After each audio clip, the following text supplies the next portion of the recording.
Thank you very much. Please. I am thrilled to host the Wounded Warrior Project. It's been a long relationship I've had, and the Soldier Ride is something very, very special. Few people could do it, including me. I hate to admit it. I hate to admit that, General, but including me.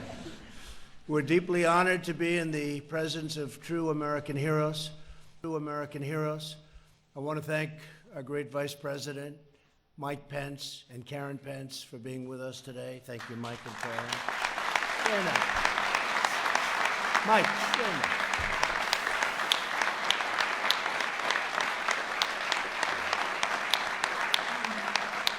And theirs is really a fierce devotion. I can tell you that, speaking, I deal with Mike and Karen, and they have a fierce devotion to America's veterans, and we all do, and thank you very much. We're also grateful to be joined by Acting Defense Secretary Patrick Shanahan. Patrick, thank you very much. Great job you're doing.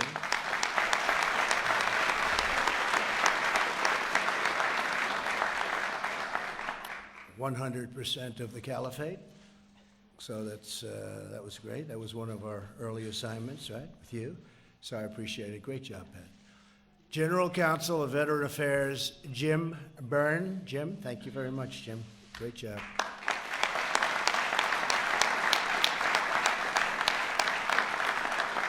And Army Vice Chief of Staff, General James McConville. James, thank you, James. Thank you very much.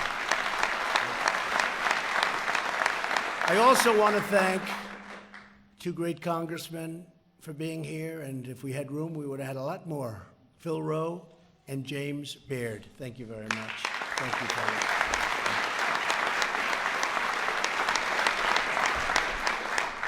And they're having a good day. I'm having a good day, too. It was called No Collusion, No Obstruction. I'm having a good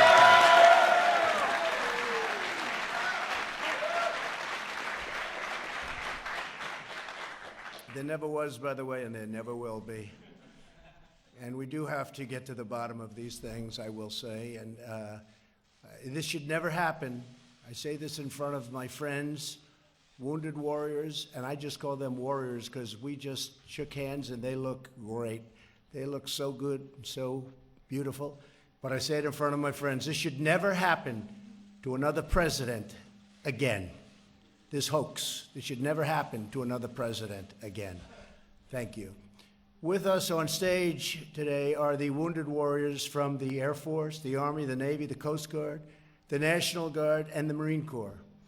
Each of you is a living testament to the outstanding determination, persistence, and patriotism that made this the greatest nation ever to exist on the face of the earth. And as you know, we're spending the biggest number of dollars we've ever spent, not even close. You know that very well, General. 700 billion my first year. I won't even tell you how much higher than before we got here. And then 716, and this year we're even trying to up it. We're rebuilding our military like never before. Brand new fighter jets, brand new ships of all kinds. Every soldier has the best equipment. In the Army, we're even getting new uniforms, and those beautiful new uniforms with the belt. It was a big deal, the belt. And if you think those uniforms were inexpensive, they were very expensive. They were but they wanted it, and we got it. We have equipment now like we've never had before. We have research going on for the new and greatest equipment in the world. Nobody is even close. Nobody can do what we can do. And we're at a level that we have really never been. So a lot of progress has been made. When I came in with Mike, we were a depleted armed forces. We were depleted. We had planes that were 50, 60 years old. And we had things that going on that you wouldn't believe, that the general knew, that General, I think we all knew, and we weren't happy about it, and we took it. And I'm a big budget person, but there's one thing more important than the budget, maybe a couple of things, but there's one thing in particular, and that's our military and our defense of our nation. Because without the defense of our nation, our budget doesn't matter. And we have done a real job. And I think when I go to the bases and I'm with the soldiers and the sailors and everybody, the Marines, we spent a lot of time with Marines the other day, Coast Guard doing the most advanced icebreaker in the world. They were trying to get it for 20 years. They couldn't get it. We're doing it. It is expensive, I will say. Built in the USA, by the way. But all of the things that we're getting, and I think in particular the Air Force with the planes, we're ordering vast numbers of F-35 fighter jets. I've tried to keep the price as low as possible. I got involved personally. I don't even know if I'm supposed to do it. I'll probably get in trouble because I cut the price, you know. But we cut it very substantially. Very, very substantially. And the F-18s and every kind of plane you can think of, the bombers, the tankers. We have the greatest equipment in the world. Everybody wants it, and we only give it to those that are working with us. And they pay for it, by the way. That's always nice. You know, in the old days, they weren't paying so much. Now, at least they pay, and they're happy about it. They respect us again. They respect our country again. Today, America proudly salutes you and all of your fellow warriors. You are incredible warriors. And when I took pictures just a little while ago, some of the guys walked in. Where are they? Are they here? Where are they? They walked in. They said hello. They were so, could you stand, please? Where are they? What happened? Okay, they're there, but I had some out here too. Everybody stand, please. Please. Oh, you are fantastic, Joe. I just want to tell you.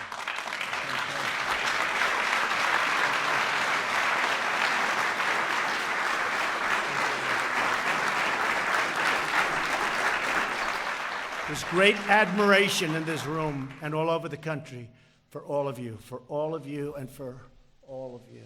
And we really appreciate it very much. Thank you very much. Great job. We're in awe of your courage, and we are forever grateful for your noble sacrifice. I also extend my deep gratitude to the amazing military spouses and the families that are here today. A lot of families here, yes? Stand up, please. Spouses, stand up, please. Please.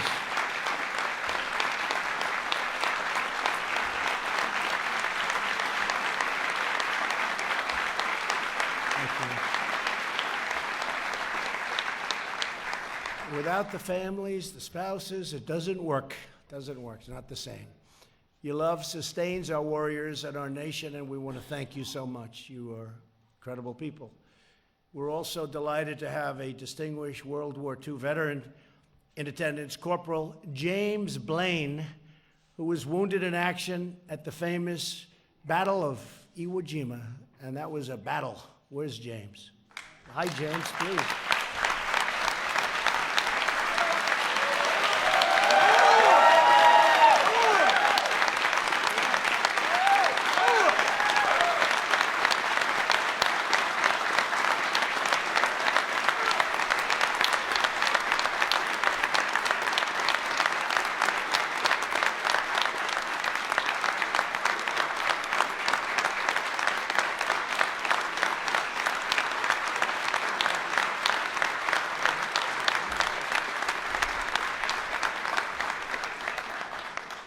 Thank you, James, a real hero.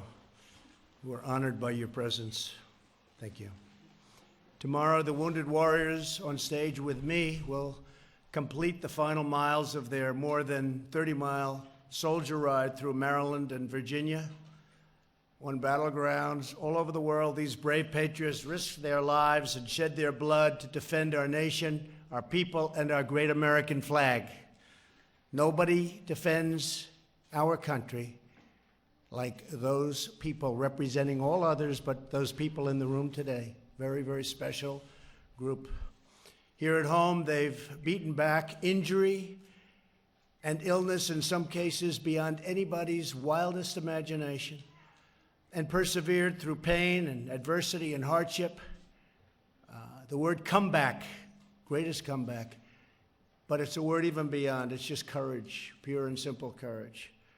The legacy of service is a gift to every single American. Through their example, we witness the daily triumph of the human spirit and the unmatched valor of the American patriot. Among our wounded warriors here today is 23-year-old Justin Day. While clearing towns in Afghanistan of terrorist fighters, in July, Justin stepped on an IED. Not good. Since then, he has endured more than a dozen surgeries, including the amputation of his right leg. Today, Justin continues his recovery at Walter Reed, where, by the way, they do an incredible job. I'm there a lot to say hello to the folks. They do unbelievable work. There's nothing that I've ever seen like they do. And they have cutting-edge technology. They have the best doctors. And that's why I think I'm going to have to be president for many, many years, because I never want to use a regular doctor again. It's one of the benefits I get, Walter Reed. They have great doctors, right? I mean, they're just incredible people. And Aubrey is here, Justin's wife. And where is? Stand up, please. Wow. Wow.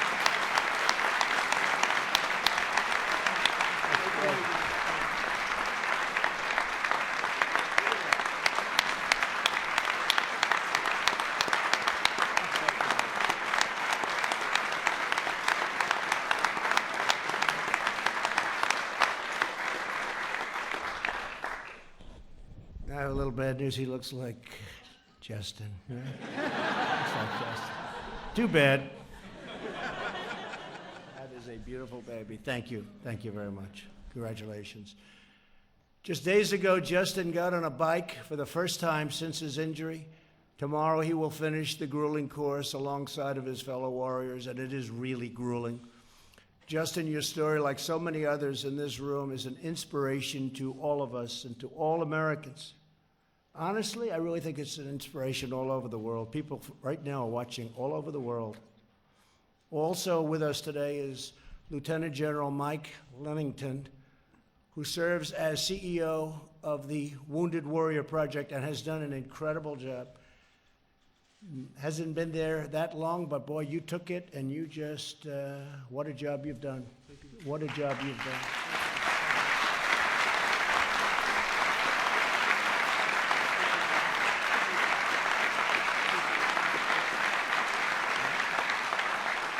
In a moment, General Lennington will introduce another truly remarkable wounded warrior, Jose Ramos. Before we hear from General Lennington and Mr. Ramos, I want to thank every veteran in the room for your patriotic service and selfless sacrifice that you put out on a daily basis. You are so respected, so loved by our country. You are the guardians of American liberty. You are the foundation of American strength, and you are the greatest source of American courage, honor, and pride that we have. So I just want to say to everybody, may God bless you. May God bless our incredible, which is what they are, wounded warriors, and all of our veterans, and may God bless our military and, very importantly, our great country, the United States of America. Thank you very much.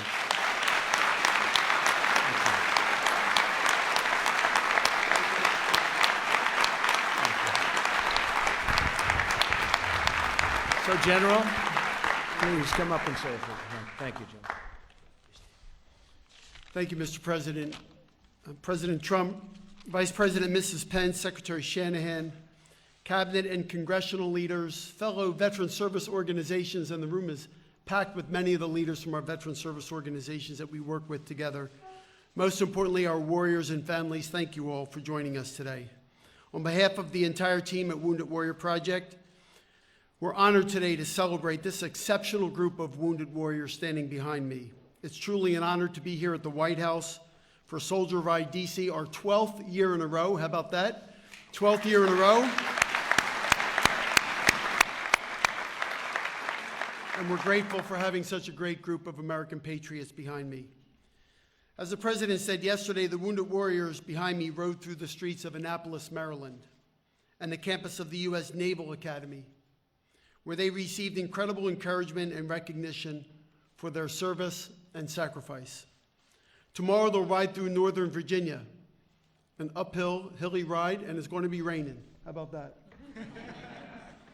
Continuing to challenge themselves physically while strengthening bonds of friendship and cohesion with each other.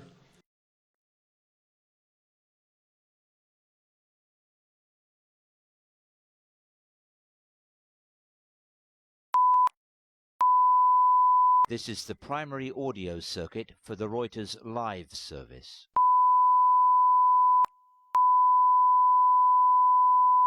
This is the primary audio circuit for the Reuters live service.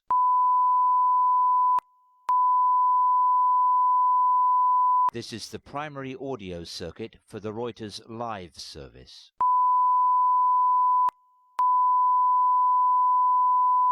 This is the primary audio circuit for the Reuters live service. From our office right here in the nation's capital. A native of El Paso, Texas, Jose joined the Navy in 2000 to become a corpsman, a medic, where he was assigned to several Marine Corps infantry battalions as their platoon doc. Jose served 1 tour in Afghanistan and 2 tours in Iraq. And you can only imagine the difficult conditions Jose faced while he was deployed, multiple times and in very difficult circumstances. In 2004, Jose was hit by a rocket while serving as a member of a Marine sniper team. His injuries were near fatal, causing devastating damage to his left arm. Despite his critical injuries, Jose was not only able to direct a fellow service member in applying a tourniquet to his arm, but he continued to assist other wounded personnel before he was himself medevaced. Jose thankfully recovered and retired from the military in 2005, and amazingly, within months of his injuries, he ran and completed the New York City Marathon. Jose is a former member of the U.S. Para-Triathlon team and a former appointee to the President's Commission on Care for America's Returning Wounded Warriors. He is also a steadfast advocate for his brothers and sisters in arms, and is joined today by his beautiful wife, Jody, and children, Donovan and Luke, sitting right here in the front row. Let's give Jose a big round of applause, everyone.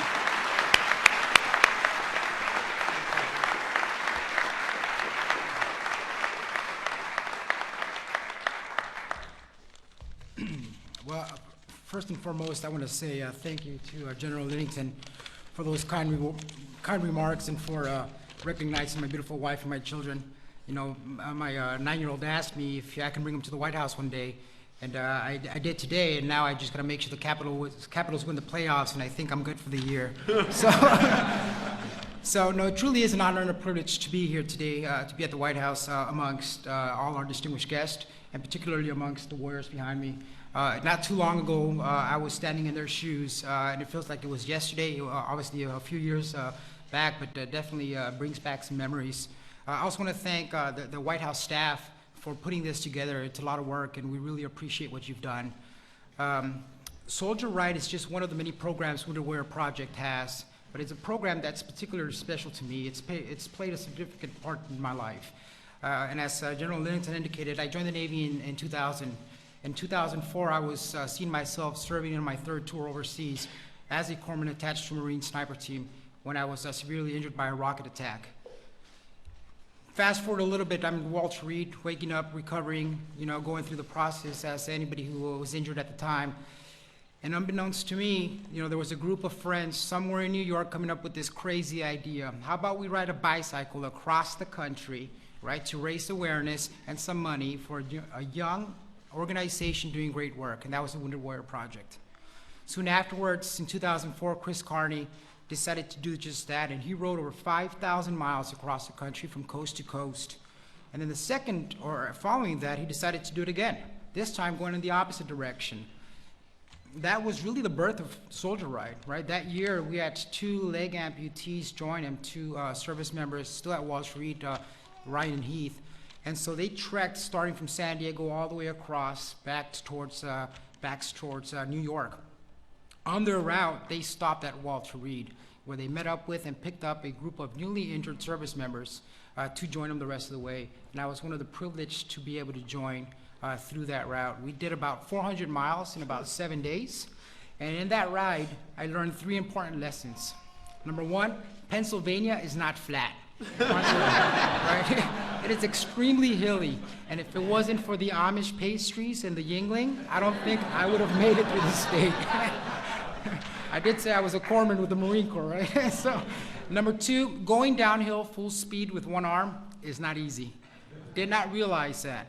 And oh, by the way, if you're gonna go on long bike rides, make sure you're wearing cycling shorts and make sure they're not inside out. And number 3, the most important lesson of them all is no matter how difficult the challenge is, whether you fall down or crash, whether you need to get off the bike or walk, right? Or if it seems like the miles never end, if there's someone holding you or helping you get back up, walking along your side with you, if there's someone supporting you and helping you realize that the finish line is just a little bit further, anything is possible, right? Those days grinding it out on those roads made me realize, and made us all realize, that recovery takes time and it takes hard work. But at the same time, if you're willing to put in the time and with the support, you can overcome everything. You might fail, but you will eventually succeed. Now, it's not possible unless you have a great supporting team next to you. That's what Wounded Warrior Project does.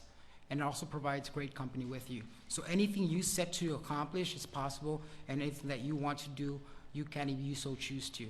So, Mr. President, where do we go? I wanted to again say we appreciate your generosity and your hospitality and your willingness to have us here today to help us remind our nation and our fellow Americans that our nation's wounded warriors still need our compassion and our support, and that the mission of Wounded Warrior Project is to support them along the way on their ride, no matter how long it takes. So thank you again for having us here today.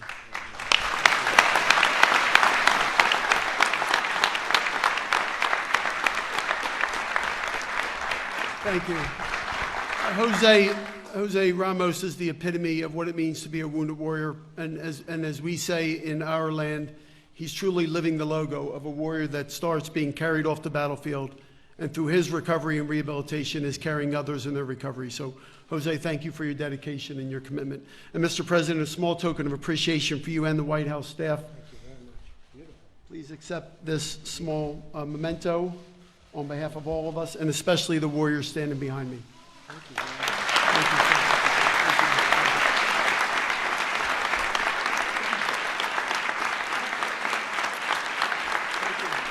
I'll take that.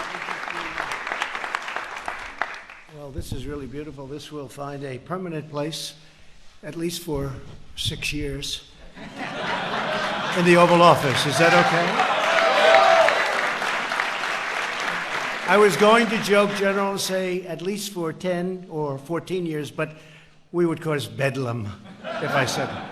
So we'll say 6. I want to thank you very much. This is fantastic. Thank you very much. And I want to thank everybody here. Incredible, incredible people. Thank you. I'll see you later. Okay? Thank you, Mr. President.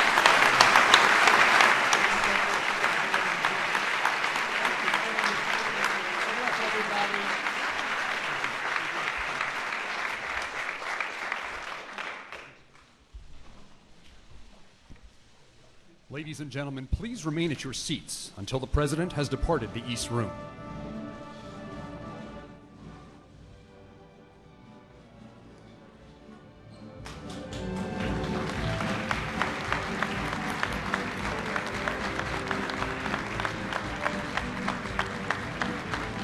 Ladies and gentlemen, please remain at your seats until the warriors have departed the East Room.